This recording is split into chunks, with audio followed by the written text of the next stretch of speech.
तारीख की मोतबर किताबों में एक वाकया दर्ज है जो बहुत मशहूर और मारूफ है। कहा जाता है कि अधम के नाम से एक दरवेश कलंदर थे जिनका कोई मुस्तकिल ठिकाना नहीं था। वो हमेशा सफर में रहते थे। इसी तरह सफर करते करते वो बलख शहर पहुंचे और शहर के बाहर एक कुटिया बनाकर उसमें रहने लगे। एक दिन किसी जरूरत के तहत वो शहर गए। इत्तेफाक से उसी वक्त बलख के बादशाह की बेटी बाग की सैर से वापस आ रही थी। रास्ते में शानदार इंतजामात किए गए थे। रास्ते के दोनों तरफ औरतें और बच्चे जमा थे। जो लोग शहजादी के इस्तकबाल के लिए खड़े थे उनके साथ अधम फकीर भी एक तरफ होकर खड़े हो गए। जब शहजादी की पालकी उनके बराबर से गुजरी तो तेज हवा की वजह से अचानक पालकी का पर्दा उठ गया। उधर फकीर की नजर जब शहजादी के रुखे सेबा पर पड़ी तो वो दिलो जान से उस पर आशिक हो गए। खुश खुश होकर वो शहजादी की सवारी के पीछे बादशाही महल तक जा पहुंचे और देर तक बाहर खड़े रहे। जब सवारी महल के अंदर चली गई तो उन्होंने एक खादिम से पूछा कि ये महल किसका है और उस पालकी में कौन सवार थी। लोगों ने बताया कि ये शाही महल है और उस पालकी में शहजादी साहिबा सवार थी जो बाग की सैर के लिए तशरीफ ले गई थी। ये सुनकर अदम फकीर सीधे बादशाह के दरबार में पहुंचे जहां बादशाह का दरबार लगा हुआ था। फकीर दरबार में बादशाह के सामने जाकर खड़े हो गए और अर्ज किया। बादशाह ने अपने वजीर से कहा, इस फकीर से पूछो कि वो क्या चाहता है। वजीर फकीर के पास गया और आने की वजह दरियाफ्त की। अदम फकीर ने बगैर किसी खौफ और झिझक के सारा माजरा बयान कर दिया और कहा, मैं बादशाह की बेटी से शादी करना चाहता हूँ। बादशाह से कहो कि वो अपनी बेटी मेरी ज़ौजियत में दे दे। फकीर की बात सुनकर वजीर को सख्त गुस्सा आ गया, लेकिन शाही आदाब के बाइस खामोश रहा। वो बादशाह के सामने वापस आकर खामोश खड़ा हो गया। बादशाह ने वजीर के चेहरे के तासुरात से अंदाजा लगाया कि कोई गैर मामूली बात है। तब बादशाह ने वजीर को हुक्म दिया, बिला झिझक हकीकत हाल से मुझे आगाह करो। वजीर ने आदाब बजा लाते हुए अर्ज की, जहां पना जो कुछ उस फकीर ने कहा है मेरी गैरत ये बात गवारा नहीं करती कि मैं उसे अपनी जुबान पर लाऊं। जब बादशाह ने बार बार इसरार किया तो वजीर ने फकीर की कही हुई बात मनोअन बादशाह के सामने बयान कर दी। बादशाह ये सुनकर थोड़ी देर खामोश रहा और सर झुका लिया। फिर उसने अधम फकीर को अपने सामने बुलाया और पास बिठा लिया। बादशाह ने उसका हसब व नसब दरियाफ्त किया। जब उसे फकीर की आला नसबी का इल्म हुआ तो उसने कहा, ऐ दरवेश, जमा खातिर रखो, तुम्हारी आला नसबी की वजह से मुझे तुम्हारे साथ अपनी बेटी का रिश्ता करने में कोई एतराज नहीं, लेकिन थोड़ा सब्र करो। मैं पहले शहजादी की वालिदा और खुद शहजादी से मशवरा करके तुम्हें जवाब दूंगा। उधर फकीर बादशाह के इस जवाब से खुश होकर अपनी झोपड़ी में वापस आ गए। उधर फकीर ने 3-4 रोज इंतजार किया और फिर बादशाह बलख के दरबार में हाजिर हुए। सलाम करने के बाद वो बैठ गए। बलख का बादशाह अपनी बेटी की शादी अधम फकीर से करने पर राजी था, लेकिन उसका वजीर किसी सूरत इस बात को कबूल करने के लिए तैयार नहीं था कि बादशाह की बेटी जो कि एक शहजादी है एक फकीर से ब्याही जाए। बादशाह ने वजीर को बहुत समझाने की कोशिश की, लेकिन जब वजीर इस बात पर मुत्तफिक नहीं हुआ तो बादशाह ने कहा, मैंने उस फकीर से वादा कर लिया है, अब उसके खिलाफ कैसे जा सकता हूँ और कैसे इनकार करूं। मुझे इस सूरत हाल पर बहुत नदामत महसूस होती है। वजीर ने जवाब दिया, जहां पना ये मामला आप मुझ पर छोड़ दें, आप खुद कुछ न कहें, बाकी सब मैं देख लूंगा। वजीर ने कहा, मैं उस दरवेश से किसी तरह नहीं मानूंगा। उसके बाद वजीर ने एक मंसूबा तैयार किया। शाही खजाने से सबसे कीमती मोती जो बेमिसाल और नायाब था निकाला और अधम फकीर के सामने पेश कर दिया। फिर वजीर ने कहा, अगर तुम्हें बादशाह की बेटी से शादी करनी है तो इसकी एक शर्त है। शर्त यह है कि इस तरह का एक और मोती लाकर दो ताकि ये जोड़ा बन सके और शहजादी के गोशवारे तैयार किए जा सके। उधर फकीर ने वजीर की ये बात सुनी और कहा, अच्छा यही चाहिए। वजीर ने कहा, हाँ बिल्कुल यही, इस तरह का एक और मोती चाहिए। उधर फकीर ने वजीर से पक्का वादा लिया और वहां से रवाना हो गया। फकीर को मालूम था कि इस तरह के नायाब मोती दरिया से निकाले जाते हैं, लिहाजा वो दरिया के किनारे पहुंच गए। दरिया के किनारे पहुंचकर अधम फकीर दरिया का पानी बाहर निकालने लगे। खाना पीना सोना सब कुछ भूल गए और सुबह शाम इसी काम में मशगूल रहे, यहाँ तक कि अल्लाह के हुक्म से हजरत खिज़र अलैहिस्सलाम उस जगह तशरीफ लाए और दरवेश से पूछा, ऐ दरवेश, अल्लाह ताला ने तेरी मेहनत को कबूल फरमा लिया, अब हाथ रोक ले। मुझे अल्लाह ने तेरे पास भेजा है ताकि तेरी मुराद पूरी करो, बता तो क्या चाहता है। उधर फकीर ये सुनकर बहुत खुश हुए, हजरत खिज़र अलैहिस्सलाम को सलाम पेश किया और अर्ज की, ऐ नबी खुदा, आपने मुझे मेहनत से क्यों रोका? चंद लम्हे भी अगर जाया हो गए तो मुझे अपनी नाकामी का खदशा है। हजरत खिज़र अलैहिस्सलाम ने फरमाया, ऐ दरवेश, अगर तुम 1000 साल तक भी दरिया से पानी निकालते रहो तो ये दरिया खुश्क नहीं होगा। बेहतर यह है कि तुम अपनी ख्वाहिश बयान करो ताकि अल्लाह अज़्ज़ व जल्ला इसे आसान फरमाए। अदम फकीर ने अपनी पूरी दास्तान हजरत खिज़र अलैहिस्सलाम के सामने बयान कर दी। हजरत खिज़र अलैहिस्सलाम ने फरमाया, यहाँ सुकून से बैठ जाओ, अल्लाह के हुक्म से तुम्हारे सामने इतने ज्यादा मोती ढेर कर दूंगा कि तुम उन्हें ले जाने के काबिल भी नहीं रहोगे। अदम फकीर खामोश होकर बैठ गए। फिर हजरत खिज़र अलैहिस्सलाम गायब हो गए। उसी वक्त दरिया में तमोश पैदा हुआ, लहरें बुलंद होने लगी और दरिया उभरने लगा। बेशुमार मोती और सीपियां दरिया के किनारे जमा हो गई। फिर गैब से एक आवाज आई, ऐ दरवेश, जिस कदर मोती लेना चाहते हो यहां से ले लो। अदम फकीर ने सजदा शुक्र अदा किया और तमाम सीपियों को तोड़कर उनसे मोती निकालने लगे। उन्होंने अंडे के बराबर 12 मोती निकाले जो इतने नायाब और कीमती थे कि किसी भी बादशाह के खजाने में भी मौजूद नहीं हो सकते थे। अदम फकीर ने ये तमाम मोती अपने कुल्ले में छुपाए और बलख शहर की तरफ रवाना हो गए। रात किसी तरह अपनी कुटिया में गुजार ली। सुबह होते ही नमाज और वजीफे से फारिग होकर अदम फकीर बादशाह के दरबार में हाजिर हो गए। उन्होंने वो 12 मोती जो अपने कुल्ले में छुपाए थे बादशाह के सामने रख दिए और कहा, आपने मुझसे सिर्फ एक मोती की फरमाइश की थी, लेकिन अल्लाह ने मुझे इतने ज्यादा मोती अता किए कि अगर आप उन्हें देखते तो आपकी आंखें खीरा हो जाती। फिलहाल ये 12 दाने मोती मैंने चुनकर आपकी खिदमत में पेश किए हैं, आप इन्हें लें और अपना वादा पूरा करें।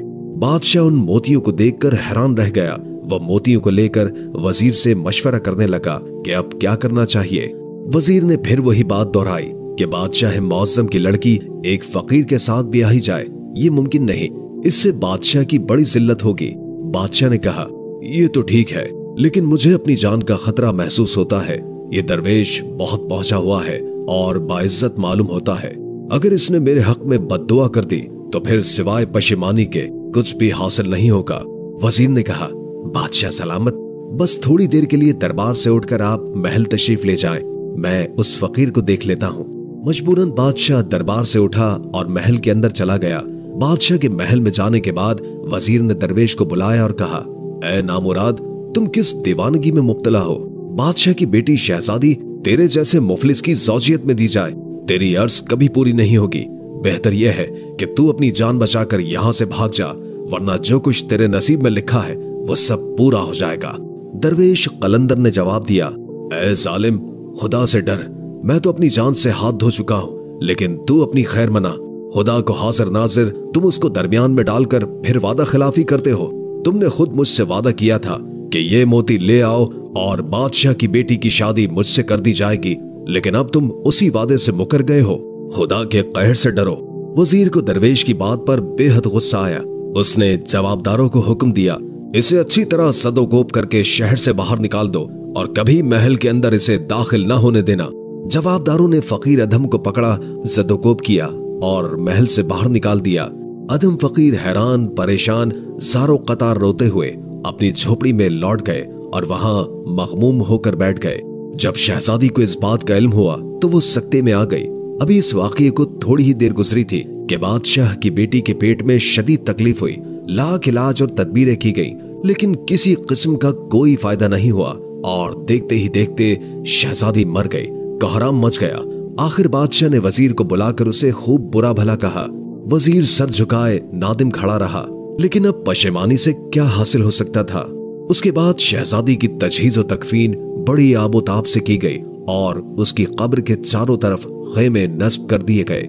यहाँ ऊद और अंबर जलाने का इंतजाम था। बेशुमार कुरान खानी के लिए और काफी पहरेदार पासबानी और देखभाल के लिए मुकर्रर किए गए थे। ये तमाम पासबान शहजादी की कब्र से हटकर पहरा देने लगे। उधर कुटिया के अंदर दरवेश कलंदर के दिल में इश्क की आग लगी हुई थी और उन्हें किसी तरह भी सुकून का एहसास नहीं हो रहा था। जब आधी रात गुजर गई तो वो बेलचा लेकर मकबरे की तरफ रवाना हुए और पहरेदारों से आंख बचाते हुए, खेमों को अबूर करते हुए अपनी महबूबा की कब्र तक पहुंच गए। कब्र को खोदकर उसकी लाश निकाली और कब्र को उसी तरह ठीक करने के बाद शहजादी की लाश को अपने कांधे पर डालकर अपनी कुटिया की तरफ लौट आए। झोपड़ी में पहुंचकर शहजादी के जसद को दीवार के साथ लगाकर बिठा दिया और खुद उसके सामने बैठकर शहजादी का नजारा करने लगे। अभी थोड़ी ही देर गुजरी थी कि एक शख्स वहां से गुजरा। वो शख्स एक माहिर हकीम था जो बलख शहर से आया था, लेकिन शहर का दरवाजा बंद होने की वजह से वो इधर उधर भटक रहा था। उसे समझ नहीं आ रही थी कि शहर का दरवाजा बंद है तो अब कहां जाए, और रात गुजारने के लिए वो किसी पनाहगाह की तलाश में था। अचानक एक झोंपड़ी से रोशनी आती देखी तो उसे ख्याल आया कि ये यकीनी तौर पर किसी दरवेश का आस्ताना होगा। वो उसी सिमत रवाना हुआ। झोपड़ी से बाहर पैरों की आवाज सुनकर अधम फकीर को यह ख्याल आया कि शायद बादशाह के जासूस हों जो हकीकत हाल का पता चलाने के लिए मुतय्यन किए गए हों। ये ख्याल आते ही वो अपनी झोपड़ी के तहखाने में जाकर छुप गया। फिर जब दरवाजा खुला, एक और शख्स अंदर आया। वहां कोई शख्स नहीं था, न कोई आवाज थी, न ही कोई पता चल रहा था। इधर उधर नजर दौड़ाई तो एक हसीन और एक परी जमाल लड़की का जसद दीवार से लगा हुआ पाया। वो हैरान रह गया कि इतनी हसीन लड़की इस झोपड़ी में कैसे आ गई। कुछ देर तक वो उसे देखता रहा। फिर जब उसने उसका तिबी मुआयना किया और उसकी नब्ज को चेक किया तो उसे ये एहसास हुआ कि इस लड़की को सप्ता का मर्ज लाहक है। अभी वो लड़की जिंदा थी। हकीम ने फौरन नशा देकर शहजादी का थोड़ा सा खून निकाल लिया और लम्हों में ही शहजादी की आंखें खुल गई और वो उस मोजी मर्ज से निजात पा गई। होश में आने के बाद जब शहजादी ने अपने सामने एक अजनबी को देखा तो बहुत खौफजदा हो गई और हकीम से पूछा, बाबा सच सच बताओ, मैं यहाँ किस तरह आई हूँ? हकीम ने जवाब दिया, बेटी मुझे कुछ नहीं पता, मैं बहुत दूर से आया हूँ। शहर में दाखिल होना चाहता था मगर शहर का दरवाजा बंद हो चुका था। रात काफी गुजर चुकी थी और मैं किसी ठिकाने की तलाश में था जहाँ रात गुजार सकूं। मुझे इस झोंपड़ी में रोशनी दूर से दिखाई दी और मैं इधर आ गया। जब मैं यहाँ पर आया तो कोई भी नहीं था। मैंने इधर उधर देखना शुरू किया और फिर तुम्हारे बेहरकत जिस्म पर मेरी नजर पड़ गई। तुम्हारे मर्ज का पता चल गया था, इसलिए मैंने फौरन इलाज शुरू किया और अल्लाह ने तुम्हें शिफा बख्शी। मेरी दास्तान तो बस यहीं तक है। अब तुम अपना हाल बताओ कि तुम कौन हो, कहां से आई हो और तुम्हारे साथ क्या वाकयात पेश आए। उसी दौरान दरवेश कलंदर ने एक तरफ से सर निकाल कर सुना कि कोई आवाज आ रही है और कोई बातें कर रहा है। जब उसने ध्यान से देखा तो एक सफेद दाढ़ी वाले बुजुर्ग जो बड़ी ही पाकीज़ा सूरत के मालिक थे, शहजादी से बातें कर रहे थे। दरवेश फौरन बाहर निकल आए और हकीम को सलाम करके उनके सामने बैठ गए। हकीम ने फौरन समझ लिया कि यही वो शख्स है जिसका वो इंतजार कर रहे थे, यानी शहजादी का साहिब खाना। हकीम ने उनसे हकीकत हाल दरियाफ्त की और दरवेश कलंदर ने शुरू से आखिर तक सारा माजरा सुना दिया। हकीम कुछ देर खामोश बैठे गौर व फिक्र करते रहे और फिर उन्हें तसल्ली दी कि अल्लाह बेहतर करेगा। उसके बाद दोनों की रजामंदी से यानी दरवेश और शहजादी के दरमियान एक दूसरे को रिश्ते में मुंसलिक कर दिया गया। जब सुबह हुई तो हकीम साहब ने दोनों से इजाजत लेकर शहर वापस जाने का फैसला किया। अधम फकीर और शहजादी जो कि अब मियां बीवी बन चुके थे, उसी झोंपड़ी में रहने लगे। कुछ अरसे के बाद अल्लाह ताला ने उनको एक साहिब सीरत और खूबसूरत बेटे से नवाजा। लड़का माँ की शक्ल पर था और हद दर्जा ज़हीन फतीन था। दोनों ने उस लड़के का नाम इब्राहिम रखा और दिलो जान से उसकी परवरिश करने लगे। जब इब्राहिम कुछ बड़ा हुआ तो उसे तालीम हासिल करने के लिए मकतबे में दाखिल कर दिया गया। एक दिन सैर करते हुए बलख के बादशाह का उस मकतबे के करीब से गुजर हुआ जहां इब्राहिम बिन अधम तालीम हासिल कर रहा था। बादशाह बलख का यह तरीका था कि जब वो किसी मकतबे के करीब से गुजरता तो थोड़ी देर के लिए वहां का विजिट जरूर करता। वो मकतबे में दाखिल होकर उसका मुआयना करता, असातिज़ा को इनाम देता और बच्चों को अपने सामने मकतबे से छुट्टी देता। इससे बच्चे बड़े खुश हो जाते थे। चुनाचे इस मर्तबा भी जब बादशाह ने बच्चों को छुट्टी दिलवाने का अमल शुरू किया, हजरत इब्राहिम बिन अधम की बारी आई और जब वो मकतबे से बाहर निकलने लगे तो बादशाह उस बच्चे का हुस्न जमाल देखकर उस पर फिदा हो गया। वो उसकी शक्ल में अपनी बेटी का अक्स देख रहा था। बादशाह ने फौरन बच्चे को अपने करीब बुलाया और उसे अपनी गोद में उठा लिया। बच्चे की पेशानी चूमकर वो उसे अपने साथ घोड़े पर बिठाकर महल ले जाने लगा। जब बादशाह ने मकतबे के मौल्लिम से पूछा, ये लड़का किसका है? मौल्लिम ने जवाब दिया, ये एक साहिब अजमत कलंदर का बेटा है जो हर सुबह इसे मकतब लाते हैं और छुट्टी के वक्त वापस ले जाते हैं। बादशाह ने कहा, मैं इस लड़के को अपने साथ ले जाता हूँ। जब इस लड़के के वालिद आए तो उन्हें इत्मीनान दिलाना और मेरे पास महल भेज देना। मौल्लिम ने कहा, जहां पना बहुत अच्छा। जब बादशाह ने उस लड़के को अपने साथ लेकर महल में पेश किया और अपनी मलका के रूबरू पेश करते हुए कहा, हमारी मरहुमा लड़की की शक्ल सूरत इस लड़के से कितनी मिलती है। मलका ने भी उस बच्चे को गोद में उठाकर प्यार किया और उसे अपने दिल से लगाया। वो उसके साथ बहुत मोहब्बत और शफकत से पेश आई। उधर दरवेश कलंदर जब लड़के की छुट्टी के वक्त मदरसे पहुंचे तो मौल्लिम ने दूर से ही उन्हें देखकर दौड़ कर आकर सारा हाल सुनाया। अधम फकीर ये सारा वाकया सुनकर बेहद मुस्तरब नहीं हुए, बल्कि फौरन बादशाह के महल की तरफ रवाना हो गए, जहां बादशाह उनका इंतजार कर रहा था। बादशाह ने अधम फकीर को बहुत इज्जत और एहतराम से बिठाया। हालांकि उसने कई दिनों से फकीर को नहीं देखा था, मगर फौरन पहचान लिया कि ये वही फकीर है जिसका जिक्र पहले सुना था। अधम फकीर ने बादशाह से कहा, मेरे यहाँ आने का मकसद सिर्फ अपने बेटे को ले जाना है, क्योंकि इसकी माँ इसे बेहद मोहब्बत करती है और अगर वो फौरन अपने बच्चे से न मिल पाई तो वो अपनी जान दे देगी। बादशाह ने कहा, इस लड़की की माँ का नाम क्या है और वो किस खानदान से ताल्लुक रखती है? खुदा के वास्ते मुझे सच सच बताइए। हजरत अधम फकीर ने सच्चाई के साथ तमाम बातें और वाकयात बादशाह के सामने बयान कर दी। जब बादशाह ने अपनी बेटी की जिंदगी का सच्चा वाकया सुना तो उसने फौरन अल्लाह का शुक्र अदा किया और अल्लाह की रजा पर राजी हो गया। बादशाह खुश खुश अपनी मलका के साथ हरम सरा वापस आया और ये खुशखबरी सुनाते हुए अपनी बेटी की हालत और उसकी जिंदगी के मुतालिक बताया। बादशाह ने फौरन अपनी मलका को साथ लेकर एक सवारी पर सवार होकर हजरत अधम इब्राहिम बिन अधम और मलका को भी अपने साथ लिया और खुशियों के साथ उस झोंपड़ी की तरफ रवाना हो गया। जब शहजादी ने झोंपड़ी से अपने माँ बाप को आते हुए देखा तो वो खुशी से दौड़कर उनके कदमों में गिर गई और इज्जत से सलाम किया।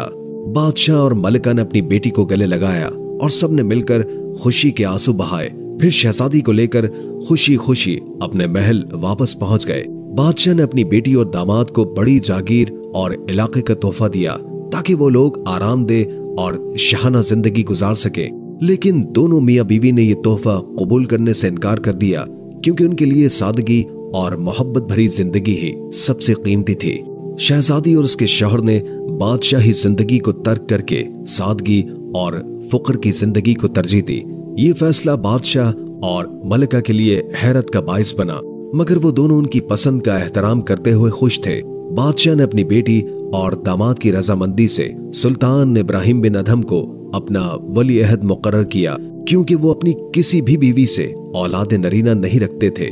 कुछ दिनों के बाद बादशाह का इंतकाल हो गया और सुल्तान इब्राहिम बिन अधम अपने नाना की जगह तख्त नशीन हो गए। वो बहुत अक्लमंदी और इंसाफ के साथ हुकूमत चलाने लगे, मगर उनका दिल बादशाहत की तरफ माइल न था।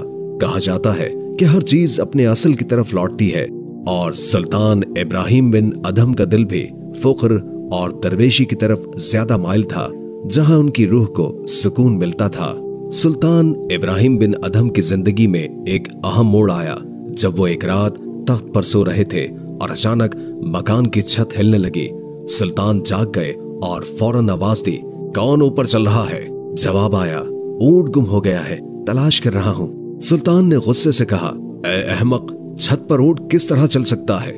लेकिन जवाब में कहा गया, ए गाफिल इंसान, खुदा कादिर मतलक है, अगर वो चाहे तो ऊंट को छत पर भी पहुंचा सकता है, लेकिन तुम जो ख्वाब के कपड़े पहनकर गद्दे पर सो रहे हो और खुदा को तलाश करते हो, ये कितनी बड़ी नादानी है। ये बात सुल्तान के दिल में गहराई तक उतर गई। उसी लम्हे सुल्तान ने अपने दिल में यह फैसला किया कि वो तमाम शाहाना लज्जतों और ऐशो आराम को तर्क करके सहरा की तरफ रवाना हो जाएंगे। इस फैसले के साथ उन्होंने दरवेशी की जिंदगी इख्तियार की, क्योंकि उनका दिल अब खुदा की तलाश में मुखलिस हो चुका था। सुल्तान इब्राहिम बिन अदहम ने सल्तनत की तमाम शान शौकत को छोड़कर दरवेशी की जिंदगी इख्तियार की। रास्ते में एक चरवाहा मिला जिसे उन्होंने अपना कीमती लिबास दे दिया और खुद उन्होंने उसका सादा टाट का कपड़ा पहन लिया। चलते चलते वो मक्के पहुंचे और फिर नीशापुर में एक गार में पनाह गुज़ीन हो गए। जब सुल्तान इब्राहिम बिन अदहम सल्तनत को छोड़कर बलख से निकले तो कुछ वक्त के लिए दरियाए दजला के किनारे मुकीम हुए। उस दौरान आपके उमरा और वज़रा आपकी तलाश में निकले और आपके पीछे पीछे वहां पहुंच गए। उस वक्त सुल्तान इब्राहिम बिन अदहम अपने खरके को सी रहे थे जो कि बहुत बूढ़ा और सादा था। जब आपने लोगों का मजमा देखा तो आपने सवाल किया, तुम कौन लोग हो और कहां से आए हो? ये सवाल उनकी सादगी और दरवेशी की गवाही देता है कि अब वो दुनियावी शान और शौकत से दूर हो चुके थे। हजरत इब्राहिम बिन अदहम ने बलख वापस जाने की दरखास्त करने वालों से फरमाया कि वो कभी वापस नहीं जाएंगे। लोगों ने बहुत ज्यादा इसरार किया तो आपने अपने हाथ से सिए हुए खरके की सुई दरियाए दजला में फेंक दी और कहा, अगर तुम मेरी सुई को दरिया से निकाल दो तो मैं तुम्हारी बात को मानकर वापस बलख चला जाऊंगा। उन लोगों ने बहुत कोशिश की लेकिन सुई को नहीं निकाल सके। हजरत इब्राहिम बिन अदहम ने कहा, ऐ दरिया की मछलियों, मेरी सुई तुम में से जिसके पास है वो मुझे ला कर दे दे।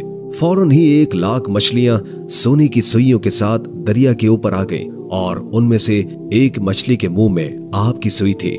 हजरत इब्राहिम ने वो सुई लेकर आने वाले उमरा और वज़रा को रुखसत करते हुए कहा, मुझे बलख की बादशाहत की कोई ख्वाहिश नहीं, तुम लोग वापस जाओ। इस वाक़ये से हजरत इब्राहिम बिन अदहम की दरवेशी की हकीकत और दुनियावी लज्जतों से बेरग़बत होने की गमाज़ी होती है। हजरत इब्राहिम बिन अदहम रहमतुल्लाह ताला अलैह के बारे में एक वाक़या है कि एक मर्तबा एक शख्स ने उनसे पूछा, आप किसके बंदे हैं? ये सवाल सुनते ही हजरत इब्राहिम बिन अदहम खौफ से कांपने लगे और बेहोश होकर गिर पड़े। जब कुछ देर के बाद होश आया तो आपने उस शख्स से कहा, मैं अल्लाह का बंदा हूँ। उस शख्स ने कहा, जब मैंने आपसे सवाल किया था तो आपने फौरन ये जवाब क्यों नहीं दिया? हजरत इब्राहिम बिन अदहम ने जवाब दिया, मुझे खौफ था कि अगर मैंने अपने आप को अल्लाह का बंदा कहा और अल्लाह ने हक़ बंदगी तलब किया तो मैं क्या करूंगा, और उससे इनकार की भी मजाल न थी। एक और वाक़ये में हजरत इब्राहिम बिन अदहम दरवेशों की जमात के साथ एक जगह से गुजरे जहां बहुत सारी लकड़ियां पड़ी हुई थीं। दरवेशों ने कहा, आज रात हम इस जगह लकड़ी जलाकर गुजार लेते हैं। हजरत इब्राहिम ने उनकी बात मान ली और वहां रात गुजारने का फैसला किया। ये वाक़या हजरत की सादगी और दुनियावी लज्जतों से बेनियाज जिंदगी की अक्कासी करता है, जो हमेशा अल्लाह की रज़ा और इत्मीनान की तरफ माइल रहते थे। हजरत इब्राहिम बिन अदहम रहमतुल्लाह ताला अलैह की इबादत और बेनफसी का एक और वाक़या है कि एक रात हजरत बैतुल मुक़द्दस में इबादत करने पहुंचे। चूंकि वहां रात के वक्त किसी को ठहरने की इजाजत नहीं थी, आपने अपने आप को एक बोरे में छुपा लिया ताकि किसी को पता न चले कि आप वहां मौजूद हैं। रात गुजारने के बाद जब खुद्दाम बाहर चले गए और दरवाजा बंद कर दिया, एक नूरानी चेहरे वाले बुजुर्ग शख्स ने 40 कंबल पोश अफराद के साथ मस्जिद में दाखिल होकर 2 रकत नमाज अदा की। फिर वो बुजुर्ग अपने मुरीदों के साथ बैठकर बातें करने लगे। एक शख्स ने कहा, आज रात यहाँ कोई बाहर का बंदा मौजूद है। उस पर वो बुजुर्ग मुस्कुराकर बोले, इब्राहिम बिन अदहम है, 40 शबा रोज से उसे इबादत में मजा नहीं मिल रहा। ये सुनकर हजरत इब्राहिम बिन अदहम रहमतुल्लाह ताला अलैह बोरे से बाहर निकल आए और उन बुजुर्ग को सलाम किया। फिर आपने उनसे पूछा, ए हजरत, आपने जो फरमाया वो बिल्कुल सही है, बराहे करम ये भी बता दीजिए कि मुझे इबादत में मजा क्यों नहीं मिल रहा। इस सवाल के जवाब में वो बुजुर्ग हजरत इब्राहिम बिन अदहम को रूहानी हकीकतें और दर्स देकर उनकी रहनुमाई करते हैं। ये वाकया हजरत की अल्लाह ताला के साथ बेइंतहा मोहब्बत और इबादत के लिए उनकी गैर मामूली लगन को जाहिर करता है। हजरत इब्राहिम रहमतुल्लाह ताला अलैह की ये सच्चाई की तलाश और अल्लाह की इबादत में लज्जत की जुस्तजू उनकी रूहानियत की गहराई को जाहिर करती है। हजरत इब्राहिम बिन अदहम रहमतुल्लाह ताला अलैह हमेशा दुनियावी लज्जतों और राहतों से बेनियाज रहते हुए अपने रब की रजा की कोशिश करते थे। यह उनकी सादगी और कुर्बानी का एक और निशान था, जिसमें उन्होंने हर तरह की दुनियावी आसाइशों को रद्द करके सिर्फ अल्लाह की इबादत पर अपनी तवज्जो मरकूज रखी। हजरत इब्राहिम बिन अदहम रहमतुल्लाह ताला अलैह की जिंदगी में एक और रूहानी वाकया है जिसमें उनकी जस्तजू और अल्लाह के रास्ते में कुर्बानी की अहमियत का पता चलता है। एक दिन एक शख्स हजरत इब्राहिम बिन अदहम रहमतुल्लाह ताला अलैह की खिदमत में आया और नसीहत की दरखास्त की। हजरत ने उससे फरमाया, जो बंद है उसे खोलो और जो खुला है उसे बंद कर दो। उस शख्स ने सवाल किया, हजरत मैं इसका मफहूम नहीं समझा। हजरत इब्राहिम बिन अदहम रहमतुल्लाह ताला अलैह ने वजाहत दी, रुपए की थैली जो बंद है उसे खोलो और जो जुबान खुली है उसे बंद कर दो। आपने मजीद फरमाया, जब तक तुम अपनी बीवी को बेवा, अपने बच्चों को यतीम और खुद को कट्टे के बराबर नहीं समझोगे, तुम अल्लाह वालों की सफ में नहीं बैठ सकते। अल्लाह वालों की सफ में बैठना बहुत मेहनत और जाफिशानी का काम है। हजरत इब्राहिम बिन अदहम रहमतुल्लाह ताला अलैह की जिंदगी में एजाज और इनकिसारी का रंग गालिब था। उन्होंने अपनी पूरी जिंदगी अल्लाह की रज़ा की जस्तजू की। आपके दो जय्यद खलीफा थे, हजरत ख्वाजा हुज़ैफा मर्शी रहमतुल्लाह ताला अलैह और हजरत ख्वाजा शफीक बल्खी रहमतुल्लाह ताला अलैह। दोनों हजरात ने आपकी रहनुमाई से बहुत कुछ सीखा और आपके तरीके पर चलने की कोशिश की। हजरत इब्राहिम बिन अदहम रहमतुल्लाह ताला अलैह की जिंदगी का एक हिस्सा ऐसा था कि आपको कहीं भी करार नहीं आता था और आप लोगों की नजरों से छुपे रहते थे, इसलिए कि उनकी रूहानियत और इबादत का मकसद अल्लाह की रजा और उसकी कुर्बत हासिल करना था। आपकी जिंदगी एक मिसाल बनी कि इंसान जब अल्लाह के रास्ते पे चलता है तो दुनियावी लज्जतों और फानी चीजों से किनारा कशी इख्तियार कर लेता है और सिर्फ अल्लाह की रजा के लिए अपनी जिंदगी गुजार देता है। हजरत इब्राहिम बिन अदहम की वफात का वक्त बड़ा ही रूहानियत से भरा हुआ था। बाज रिवायात के मुताबिक आपका मकबरा बगदाद में है, जबकि कुछ लोगों का कहना है कि आपकी वफात शाम में हुई थी। ताहम ज्यादा मुस्तनद कौल यही है कि हजरत इब्राहिम बिन अदहम रहमतुल्लाह ताला अलैह हजरत लूत अलैहिस्सलाम के मकबरे के करीब वाक़े एक गार में क़याम पजीर थे और वहीं पर आपका विसाल हुआ। हजरत इब्राहिम बिन अदहम रहमतुल्लाह ताला अलैह का विसाल 26 जमादिउल अव्वल 280 हिजरी में हुआ। आपकी वफात के वक्त एक गैबी आवाज आई जिसमें ऐलान किया गया, ये अल्लाह का बंदा था और अल्लाह की मोहब्बत में फौत हो गया। ये आवाज सुनकर लोगों को बड़ी हैरत हुई और बाद में यह बात सामने आई कि हजरत इब्राहिम बिन अदहम रहमतुल्लाह ताला अलैह का विसाल हो चुका था। हजरत इब्राहिम बिन अदहम की जिंदगी और वफात एक दर्स है कि इंसान को अपनी तमाम दुनियावी ख्वाहिशात को तर्क करके अल्लाह की मोहब्बत और रजा की जस्तजू करनी चाहिए, क्योंकि यही असल कामयाबी और फलाह है। आपकी जिंदगी की दास्तान एक जिंदा मिसाल है कि अल्लाह की रजा के लिए खुद को कुर्बान करना और उसकी इबादत में महव रहना ही इंसान की असल मंजिल है।